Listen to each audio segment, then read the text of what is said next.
Sorry, I had to cut it short, dude. I really gotta take a crap. I was like, oh, yeah, we're good. I'm good.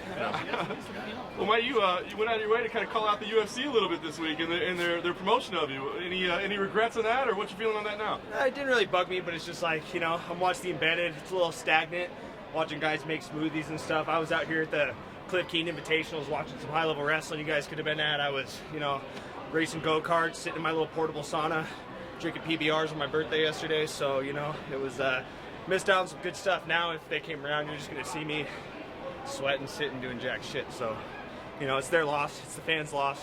It doesn't really bug me that much. I assume that was a photo op. Did you actually have some PBRs on your birthday? No. But, you know, it was, you know, good little footage for my birthday, you know, just pump people up. You did take a lot of this year off to attend to some personal items.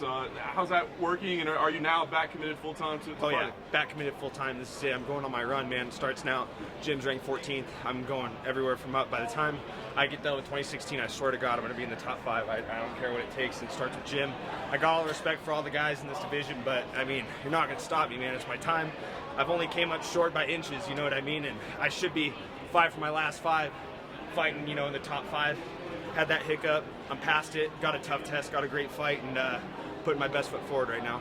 Guys kind of have to get a signature win to take that next step up. Do you feel like this is kind of that signature win with Jim's name? You know, I think it's not the name, it's the fight. You know, Jim's a tough guy. We've seen time and time again that he performs. You know, he's one of the best. He's one of the most winning lightweights in UFC history. So it's one of those things where I'm just looking to take advantage of the opportunity. I got all the respect for him in the world. I think Jim's a great guy, but I got to go out and beat him up. I got to go out and make my run. He had his time. I haven't had mine yet, so it starts on Thursday. You're the type of fighter that's going to engage Jim in his best area. You seem like that type of guy. Obviously, you know, a lot of submissions, good grappler, or are you the type of guy who play your own game? I don't game plan for guys. Jim's well-rounded anyways. I mean, what's his weakness? He doesn't have one. He's a Division I wrestler. He's a black belt. He's knocked guys out. He doesn't have any glaring weaknesses, but I don't feel outmatched anywhere. So, you know, I'm just looking to go out, have a tough fight, have a great performance, get a win, and just move forward. Like you said, he's a very well-rounded fighter, but is there any aspect in particular that, you know, that you feel like is his biggest strength, or, you know, something that you feel like, okay, I probably not want to do that? He's a better hunter than me, probably makes better beer, but I don't think he's a better fighter. You know what I mean? He's tough. Like I said, I got a lot of respect for him and all these guys in the division, but I feel like I'm the best in the world. I've trained with some of the best in the world. I've done well, you know, and I perform well. I mean, think about this. I finish every fight, and if I don't finish and go to a decision, I win 10-8 rounds. How many guys do you know in the lightweight division have had fights where they have gotten 2 10-8 rounds scored? Think about it. I'm a winner, you know what I mean? I'm just going to go out and prove it on Thursday. And like you said, you know, he's a nice guy, and most people see him as, you know, one of the nicer guys in the division.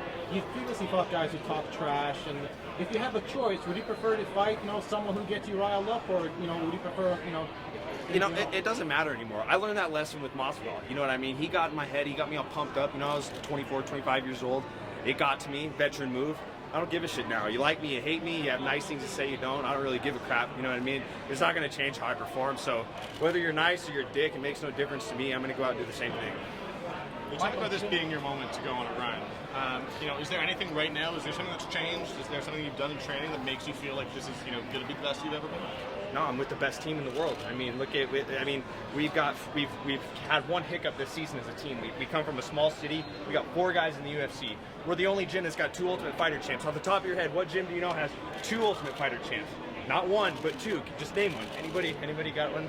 I didn't think so. You know what I mean? And not only do I train with the best team, I also have great support from Syndicate out here in Las Vegas. You know, I split my camp. I stayed with my team back home. When they left for Korea, I came down here for the last 3 weeks. I've had the best camp of my life. I'm healthy. My weight's good. I mean, there's no reason why I shouldn't win. You know what I mean? A lot of guys lose, and they're like, I came into this fight with a bum rib, or my camp sucked, this and that. Dude, the stars have aligned. I mean, it's my time to go on a run. I got to perform on Thursday.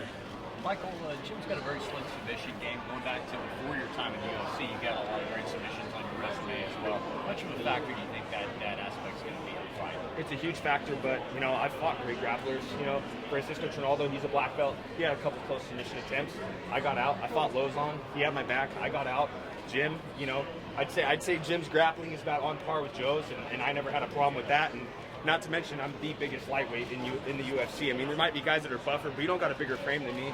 You know, when I walk around in shape at 195 pounds, I should be fighting welterweight. You know, I'm the biggest, strongest lightweight that can make weight, fight 3 hard rounds, all natural, born-bred, corn-fed, Washington boy, just out to beat people up. So I don't care how good your grappling is, what degree black belt you are, it doesn't matter to me. I'm just doing the same thing every time. So You mentioned Joe Lozon, and that was a very controversial stoppage. And we're not for that fight, you'd be on a 4-5 win streak. In your mind, is it a technicality? Do you still feel like you got that momentum? No, there's too much to gain from that fight. You know, it's the fight was in Las Vegas. I don't think they would have stopped it, but that's hearsay. I mean, it's the past now. I've gotten a win since then, a very dominant win over Mitch Clark, who's got a win over a top 10 guy. Blew through him, and I'm on to the next test. The Lozon thing could be laid to rest. He had his chance for a rematch. He didn't take it. You know, no ill will. It's whatever, man. I'm on to the next fight. Jim Miller's the only thing on my mind right now. I'm sure, like most of us, you've probably been witness to a lot of fight of the night type moments from Jim Miller watching him fight. When he was presented to you as an opponent, did the thought cross your mind? This is a potential fight of the night sleeper candidate? No, I mean, if you in 7 fights in the UFC, I've had 3 bonuses, and not in any of those fights did I ever have that in my head. Like, oh yeah, fight of the night. Hell no, dude. You could get fight of the night and still be a loser. And to be honest with you, I'd give 50 grand back for a win. A win is priceless. You cannot put value on a W in the UFC, especially in the lightweight division, the toughest division in the UFC. A W on your record, being a lightweight in the UFC, it's worth millions. Woo! Yeah, I'm going to the bathroom now. So.